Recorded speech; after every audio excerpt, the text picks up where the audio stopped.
September 1941. Winchester Repeating Arms Company. Engineers have exactly 13 days to design a weapon that doesn't exist yet. The United States Army wants something impossible. A firearm lighter than the M1 Garand, but deadlier than a pistol. Something a radio operator can carry. Something a truck driver can fight with. Something that weighs less than 6 pounds but still kills at 200 yards. David Marshall Williams, a convicted murderer who designed firearms in prison, leads the effort. 13 days. That's all he has. What emerges from those frantic 2 weeks weighs 5.8 pounds unloaded, exactly half the Garand's weight. It fires a brand new cartridge, the .30 Carbine, at 1,990 feet per second. It holds 15 rounds, later 30, in a detachable box magazine. Williams's background made his role in American weapons development improbable. In 1921, a North Carolina court convicted him of second-degree murder following a moonshine raid that left a deputy sheriff dead. Sentenced to 30 years in Caledonia prison farm, Williams convinced guards to let him work in the prison's blacksmith shop. There, using scrap metal and improvised tools, he began designing firearms mechanisms. The warden recognized Williams's genius. Rather than suppress it, he encouraged the convicts' experiments. Williams developed a short-stroke gas piston system that would revolutionize automatic weapon design. Word of his innovations reached Winchester Repeating Arms Company. They hired him as a consultant while he remained technically a prisoner. North Carolina granted Williams a pardon in 1929, and he moved to Winchester's Connecticut facility as a full-time engineer. When the Carbine competition commenced, Williams's gas piston expertise proved essential. His system used gas bled from the barrel to push a piston backward, but only for a fraction of an inch. This short stroke imparted enough energy to cycle the action while keeping the operating parts light. Conventional gas systems used longer pistons that added weight and complexity. Williams's approach allowed the Carbine to remain under 6 pounds while cycling reliably. Over 6 million will be produced, more than any other American small arm in history. 12 different manufacturers will build them, including companies that had never made weapons before. International Business Machines, Rock-Ola, the Jukebox Company, Inland Division of General Motors. The M1 Carbine will become the rifle that IBM built for World War II. The Army's problem in 1941 was simple mathematics. The M1 Garand weighed 9.5 pounds empty. Add a sling, a bayonet, ammunition, and suddenly a rifleman carried over 12 pounds of rifle alone. For frontline infantry, this weight made sense. The Garand's .30-06 cartridge could kill at 800 yards. It punched through cover, dropped enemies with single shots, and gave American soldiers firepower superiority over every German and Japanese rifle. But not everyone in an army is a rifleman. Radio operators carried 30 pounds of equipment. Truck drivers needed hands for steering. Artillery crews served their guns. Tank crews squeezed into steel boxes where a full-length rifle became impossible. Officers needed sidearms, but the M1911 pistol was accurate only to 50 yards. Submachine guns like the Thompson weighed nearly 11 pounds, loaded and chewed through expensive .45 caliber ammunition at 600 rounds per minute. The gap between pistol and rifle created a tactical problem. Support troops caught in combat had either a pistol that couldn't hit anything beyond arm's length or a rifle too heavy to carry while doing their primary jobs. The Army needed a personal defense weapon before that term existed. Something in between. In October 1940, the Ordnance Department issued specifications. The weapon must weigh under 5 pounds. It must be semi-automatic. It must use a new intermediate cartridge, something more powerful than pistol rounds, but lighter than rifle ammunition. Effective range, at minimum, 300 yards. Winchester submitted their design on September 15, 1941. Williams had collaborated with Winchester engineers Edwin Pugsley and Fred Humston to create something revolutionary. The short-stroke gas piston system used a tiny piston that moved only 3/8 of an inch. This kept the action light and the weapon balanced. The the rotating bolt locked into the receiver with two lugs, simple and reliable. The .30 carbine cartridge was the key innovation. Winchester had developed it specifically for this weapon. The round fired a 110-grain bullet at 1,990 feet per second, generating 967 foot-pounds of muzzle energy. Compare this to the .45 ACP pistol, round at 356 foot-pounds, or the .30-06 rifle round at 2,820 foot-pounds. The carbine cartridge split the difference perfectly. The cartridge dimensions reflected careful engineering. Overall length measured 1.68 inches, allowing a compact action and short receiver. The straight-walled case simplified extraction and reduced the chance of jams. Rimless design permitted reliable feeding from box magazines, unlike the semi-rimmed cartridges that plagued some European weapons. Ballistic performance remained consistent across barrel lengths. The carbine's 18-inch barrel extracted nearly all available velocity from the powder charge. Cutting the barrel shorter for the M1A1 paratrooper variant reduced velocity by only about 50 feet per second. This meant folding stock carbines performed nearly identically to standard models, unlike some weapons where barrel length dramatically affected terminal performance. Trajectory dropped predictably. At 100 yards, the bullet struck approximately 2 inches low when zeroed at 200 yards. At 300 yards, drop increased to about 18 inches. Soldiers learned to aim at the belt buckle for chest hits at maximum effective range. The flat trajectory made range estimation less critical than with slower pistol-caliber weapons. Magazine capacity set the M1 apart from bolt-action rifles. 15 rounds in a detachable box magazine meant 3 times the ammunition of a Mauser and nearly double the Garand's 8-round clip. Later in the war, 30-round magazines became standard issue. A soldier could lay down sustained fire that bolt-action rifles simply couldn't match. Production presented its own engineering challenge.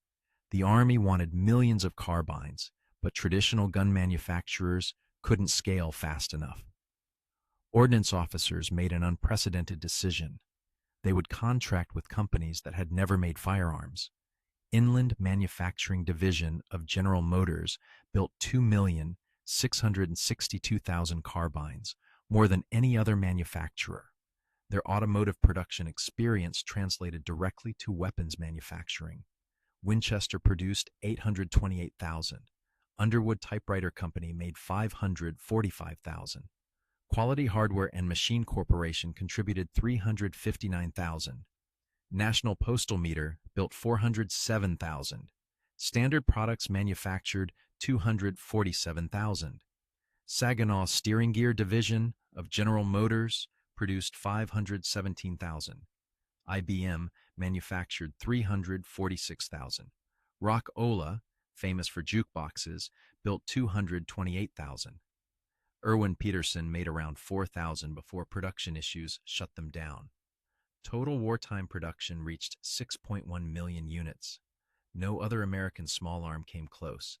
The M1 Garand reached 4 million. The Thompson submachine gun barely passed 1.5 million. The BAR managed approximately 350,000. The carbine's simple design, light materials, and straightforward manufacturing made mass production possible at unprecedented scale. The manufacturing diversity revealed something profound about American industrial capacity. IBM had never built a weapon before 1942. Their expertise was punch card machines and electric typewriters. Yet their engineers analyzed the carbine's specifications, adapted their precision manufacturing techniques, and delivered 346,000 functional combat weapons. The tolerances required for business machines translated directly to firearm components. Rock-Ola's transition proved equally remarkable. A company famous for illuminated jukeboxes and coin-operated phonographs retooled their Chicago factory for weapon production. Their experience with stamped metal parts, precision mechanisms, and high-volume assembly made them surprisingly effective gun manufacturers. By war's end, Rock-Ola carbines had earned a reputation for excellent fit and finish, often surpassing weapons from traditional firearms companies. Quality control across 12 manufacturers required standardization that had never before been attempted in small arms production. The Ordnance Department established gauging systems that ensured parts from any manufacturer would interchange with any other. A trigger group from IBM could fit a receiver from Inland. A stock from Winchester could accept a barrel assembly from Underwood. This interchangeability simplified field repairs and logistics in ways that German and Japanese weapon systems never achieved. Unit cost reflected this efficiency. Each M1 Carbine cost approximately $45 to manufacture. The M1 Garand cost $85. The Thompson submachine gun ran over $200 in early production. For the price of one Thompson, the Army could equip 5 soldiers with carbines. If you're enjoying this deep dive into American small arms development, consider subscribing. It helps the channel produce more content like this. Guadalcanal proved the carbine's worth in jungle warfare. August 1942. Marines landing on the island faced Japanese defenders in dense tropical vegetation. Firefights happened at ranges under 50 yards. The M1 Garand's long barrel caught on vines and branches. Its weight exhausted men already drained by tropical heat and disease. The M1 Carbine excelled in these conditions. Its 35.6-inch overall length, compared to the Garand's 43.5 inches, made movement through jungle far easier. Marines reported that the carbine handled like a pistol, but shot like a rifle. The light weight, just 5.8 pounds unloaded versus 9.5 for the Garand, meant soldiers could carry more ammunition and water. Sergeant Mitchell Page, who would receive the Medal of Honor for his actions on Guadalcanal, observed that support troops with carbines could actually defend themselves in ambushes. Before the carbine, a radio operator caught in a firefight had only a pistol. Now he had a weapon that could engage targets at 200 yards with 15 rounds before reloading. The Pacific Theater exposed one limitation. Japanese soldiers wearing multiple layers of clothing or light equipment sometimes survived carbine hits that would have been immediately lethal with a Garand. The .30 carbine's lighter bullet at 110 grains versus the 30-06's 150 grains carried less momentum. At close range, this rarely mattered. At extended ranges or through intermediate barriers, the difference became apparent. American soldiers developed tactics to compensate. Multiple hits replaced single-aim shots. The carbine's light recoil and semi-automatic action made rapid follow-up shots easy. Marines learned to fire 2 or 3 round bursts at each target, ensuring incapacitation even if individual rounds failed to stop the enemy immediately. The European theater presented different challenges. Fighting in France, Belgium, and Germany meant longer engagement ranges, heavier winter clothing on enemy soldiers, and more substantial cover. German positions often included log bunkers and stone buildings that the .30 carbine struggled to penetrate. Winter fighting in the Ardennes during December 1944 exposed both strengths and weaknesses. The carbine's light weight remained an advantage for soldiers trudging through snow. Cold fingers manipulated the simple controls more easily than the Garand's larger safety and operating rod. But German soldiers wore thick greatcoats over wool uniforms, creating layers that occasionally stopped .30 rounds at extended ranges. The Battle of the Bulge generated numerous reports about carbine effectiveness. Some soldiers complained bitterly about rounds failing to stop enemy soldiers. Others praised the weapon for precisely the same engagements. Analysis suggested that shot placement mattered more than usual. Rounds striking center mass often penetrated clothing and achieved lethal effect. Rounds striking arms or peripheral areas sometimes failed to incapacitate. Ammunition supply favored the carbine in static defensive positions. A soldier could carry twice as many carbine rounds as rifle ammunition for the same weight penalty. During German assaults on American positions, this meant sustained defensive fire that bolt-action equipped forces couldn't match. The 30-round magazine introduced in late 1944 further extended this advantage, but the carbine found its role. Paratroopers of the 82nd and 101st Airborne Divisions jumped with M1A1 folding stock carbines. The standard carbine's wood stock couldn't fit in a paratrooper's leg bag. The M1A1 featured a folding metal stock that reduced overall length to 25 inches. Paratroopers could stow the weapon during the jump and deploy it immediately upon landing. During the D-Day invasion on June 6, 1944, thousands of paratroopers descended on Normandy carrying folding carbines. The lightweight meant they could carry more grenades, more ammunition, and more explosives. The compact size allowed movement through hedgerows and narrow village streets. Tank crews loved the carbine. The M4 Sherman's interior left no room for a full-length rifle. The standard Garand simply wouldn't fit. Tank crews had previously relied on pistols and submachine guns for personal defense when dismounted. The M1 Carbine gave them rifle capability in a package they could actually carry. Artillery crews adopted the carbine for the same reasons. Gunners serving 105mm howitzers needed hands for ammunition, not rifles.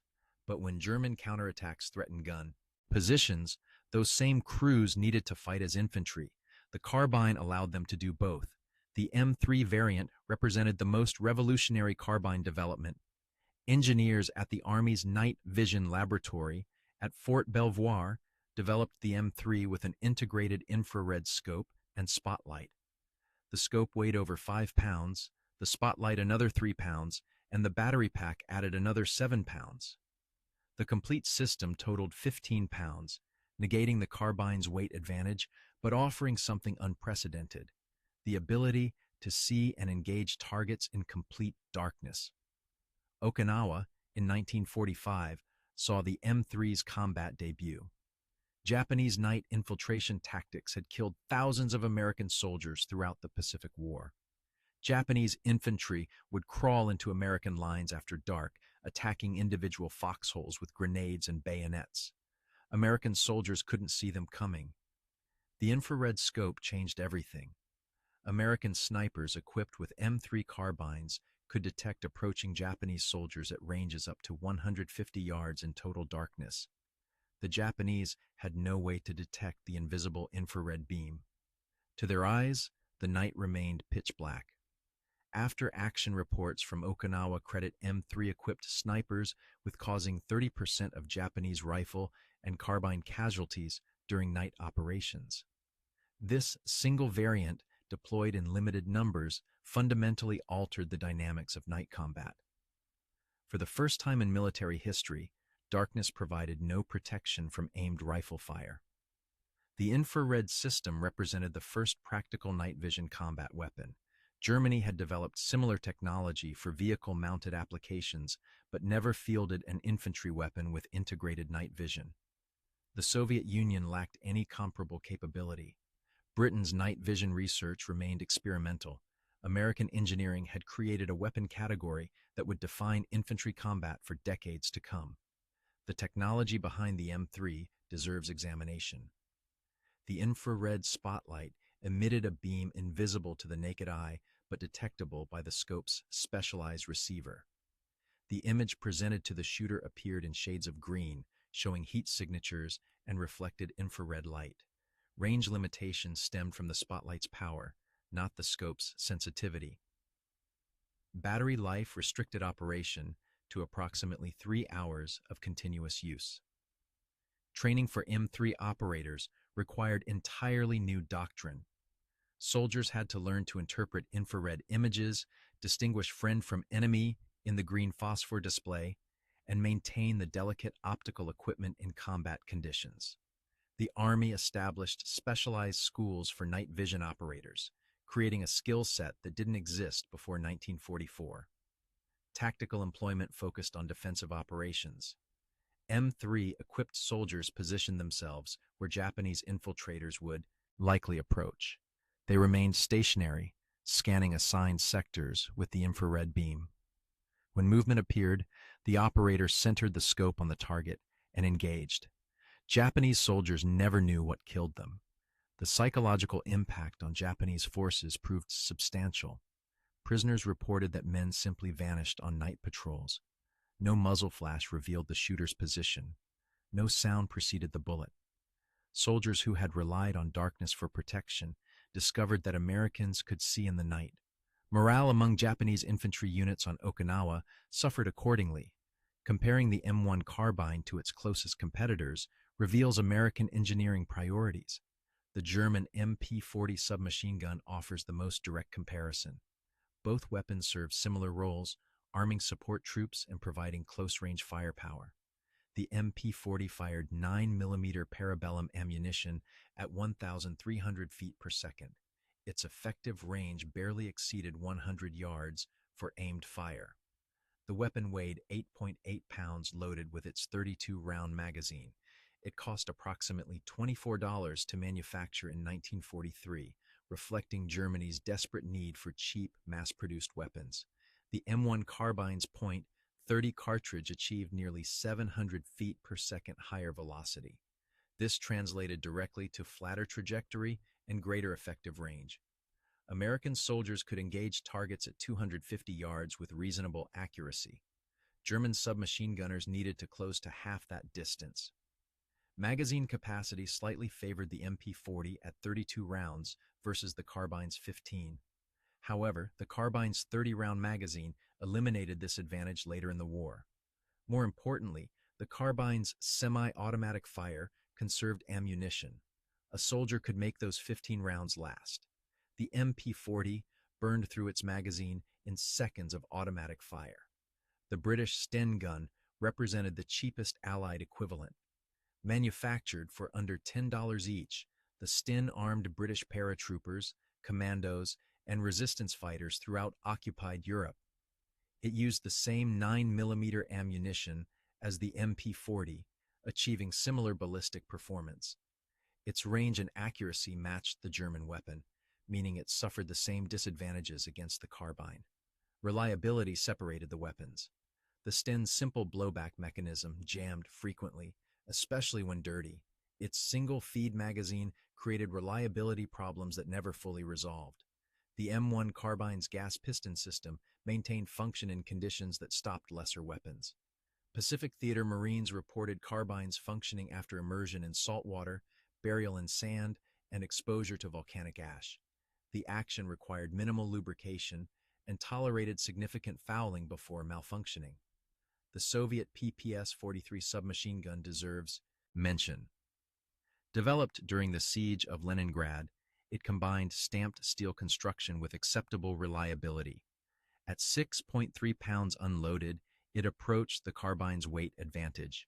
Its 7.62 by 25mm cartridge achieved higher velocity than the 9mm parabellum.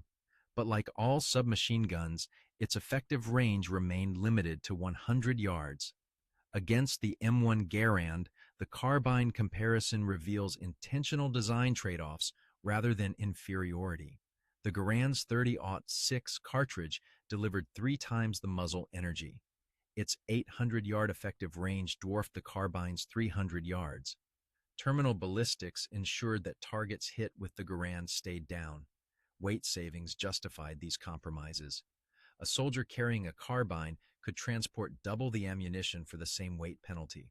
For troops whose primary mission wasn't direct combat, this trade made sense. The radio operator, truck driver, or artillery gunner needed enough weapon to survive an ambush, not enough weapon to assault a fortified position. Production numbers tell the strategic story. 6.1 million carbines meant the American military could arm nearly every soldier, not just riflemen. German support troops carried only pistols, or nothing at all. Japanese logistics personnel often lacked any personal weapon. British supply units drew from a limited pool of Steen guns and Lee Enfield rifles. The American approach of arming everyone reflected industrial capacity that Axis powers couldn't match. Building 6 million carbines while simultaneously producing 4 million Garands, 1.5 million Thompsons, and hundreds of thousands of BARs demonstrated manufacturing superiority that no enemy could overcome. Post-war adoption validated American design choices. The M1 Carbine remained in U.S. service through the Korean War, where its limitations became more apparent against heavily clothed Chinese infantry in winter conditions. The .30 cartridge struggled to penetrate quilted winter coats at extended ranges. Soldiers complained about stopping power in ways that hadn't surfaced in Pacific Island fighting. Korea drove development of the M2 Carbine, a selective fire variant capable of fully automatic operation at 750 rounds per minute. This transformed the weapon from a personal defense arm into a true assault rifle, foreshadowing the M16's role in Vietnam. Foreign militaries adopted the carbine extensively. West Germany equipped its new Bundeswehr with surplus carbines through the 1950s. South Korea received hundreds of thousands for its military. South Vietnam's forces carried carbines throughout the early years of American involvement. The Philippines, Thailand, Taiwan, and Israel all incorporated carbines into their arsenals. Many of these nations appreciated precisely what American soldiers had valued: lightweight made, the carbine ideal for soldiers of smaller physical stature. Asian militaries found the weapon particularly well suited to their troops. The simple manual of arms required minimal training. Field maintenance demanded only basic tools. Spare parts remained available in enormous quantities from American surplus stocks for decades after World War II ended. Israeli forces used carbines during their 1948 War of Independence. French colonial forces carried them in Indochina before American involvement. British forces in Malaya encountered Chinese communist guerrillas armed with captured Japanese carbines originally supplied through Lend-Lease. The weapon's global distribution meant it appeared in conflicts on every continent for 50 years after its introduction. The carbine's influence extended beyond direct adoption.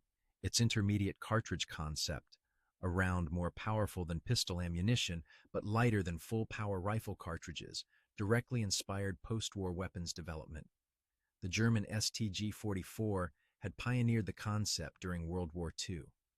The Soviet AK-47 refined it. The American M16 would eventually adopt a similar philosophy with the 5.56 millimeter cartridge. The M1 Carbine represented American military industrial thinking at its most effective. 13 days of development produced a weapon that 6.1 million soldiers would carry. 12 manufacturers, most with no firearms experience, achieved production rates that seemed impossible.